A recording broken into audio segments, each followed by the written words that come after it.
Conducting a high-ticket sales campaign the hard way. To learn the ropes about anything, it's usually recommended to learn things the hard way. In other words, you go through a whole checklist of items, you pay your dues, and then after you are very familiar with the process, you start optimizing.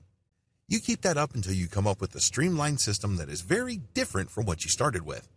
At that later stage, you are able to do things faster, more efficiently, and at less cost. Still, you have to go through the initial stages and basically stumble around, make a lot of mistakes, and feel your way in the dark, so to speak. This is how most people pay their dues. Unfortunately, this is also doing things the hard way. I'd be irresponsible if I did not go through video 7 and video 8 with you, because this is how high-ticket sales campaigns are normally done. Unfortunately, for the vast majority of marketers who go through this process, they get chewed up and spit out. They end up failing. Still, I need to walk you through this before I reveal the secret sauce in video 8. To learn the ropes, you have to pay your dues and do things the hard way. Step number 1, pick a high-value niche. Go to Google Keyword Planner tool and look up the keywords related to your niche. Look up their cost per click value. This should give you a general idea of the value of that space. Now, please review the discussion in video 1 regarding niche valuation. Make sure that the niche you pick is a high-ticket sales niche. Often, things are not what they appear. Step number 2, develop a high-value brand in your target niche. Developing a high-value brand takes quite a bit of work and time. You must put out tremendous amounts of content and check the actual behavior of people interacting with your content. Do they click through deeper and deeper into the guts of your website? Or do they just click through a piece of content and then they bounce right back out? To develop a high-value brand, you must first focus on your winners. These are pieces of content that attract a lot of traffic from the internet. These are pieces of content that push people deeper and deeper into your site. Here's the secret. To build a high-value brand, you must focus on content that engages your target audience members. It's very tempting to think that this is just a matter of popularity. When you look at your statistics, whether it is Google Analytics or StatCounter, it's tempting to just go with the pages that get a lot of traffic. But you have to dig deeper than that. You have to look at where people go. Are people going to content that speak to the needs of high-ticket sales customers? Or are people just getting information, drilling deep into your site for more basic information, and then leaving? It should be obvious to you which you should focus on. Do not just replicate your strongest pages. If those strong pages are not about high-ticket sales, ditch them. Focus on pages that have a high-ticket value or appeal to high-ticket value customers and are also popular. Build on your strengths. Scrap the rest. Step number 3, distribute content that filters your customer segments. When you build different pieces of content on your website, you use this to filter people based on whether they are your target high-ticket sales audience members or not. You should do the same with content that you share or post throughout the rest of the internet. At this point, I'm assuming that you already know the basics of content marketing. You share content in the form of comments, blog posts on third-party platforms, as well as logger posts and curated material on social media platforms. All of these condition people to go to your website. Your content on your website then serves to filter them and eventually convert them. That's how you play the game, or at least that's how you should play the game. It's really important to make sure that even that outer ring of content in your high-ticket sales niche filters your customer segments.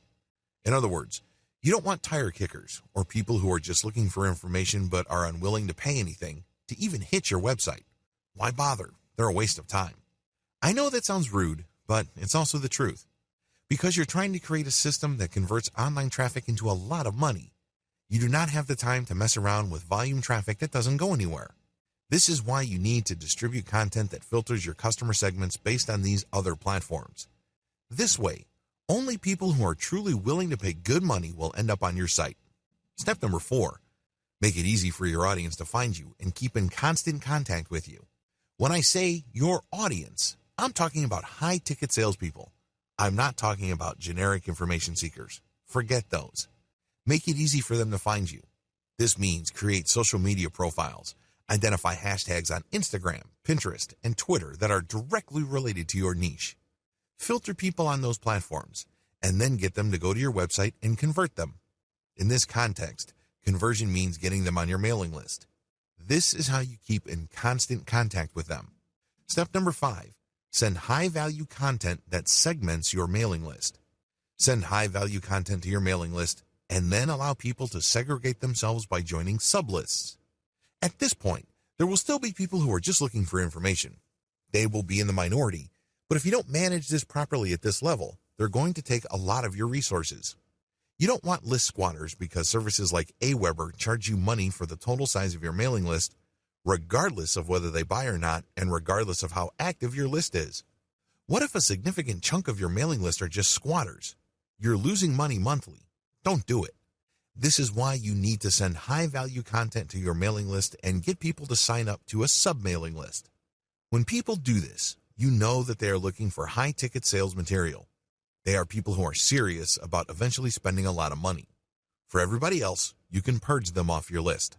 Step number 6, filter your filtered list between buyers and tire kickers. This is where the rubber meets the road. Send a $1 offer for some sort of basic PDF report you made. You may even compile some blog posts and sell it in a $1 PDF. However you want to do it, segment people in your high-value list into 2 camps, buyers and information seekers. Give the information seekers one final chance by setting them up with a 5-day update program. If they don't convert to your buyers list within that 5 days, they get dropped from your lists totally. The key here is to get rid of tire kickers and information or freebie seekers using low-friction sales. Step number 7, scale up your filtration with increased friction. Friction in this context involves people spending increasing amounts of money. Your buyer's list is tried and proven only to the point that these people are willing to pay $1 to be on that list. You should then further segment that list by sending opportunities that cost more. Maybe you go from $1 to $20, then from $20 to a couple of $100. Keep ramping it up and prepare them for the big sale. Just repeat the process I have outlined above to get them ready for that big sale. Don't drop the big sale offer in the beginning. You can use it as a redirect offer. When people buy, they get a confirmation page, and that confirmation page would have that big offer, or at least talk up the big offer. This is how you play the game, where the longer people stay on your mailing list, the more value you build. Step number 8, give your buyers list what they're looking for. Your buyers list members are basically looking for assurance. Give it to them in the form of high-value content. Give it to them, believe it or not, in the form of filtering using ever-increasing sales pages. And take good care of them. This means making yourself available in terms of customer support. You build a community around your buyers list.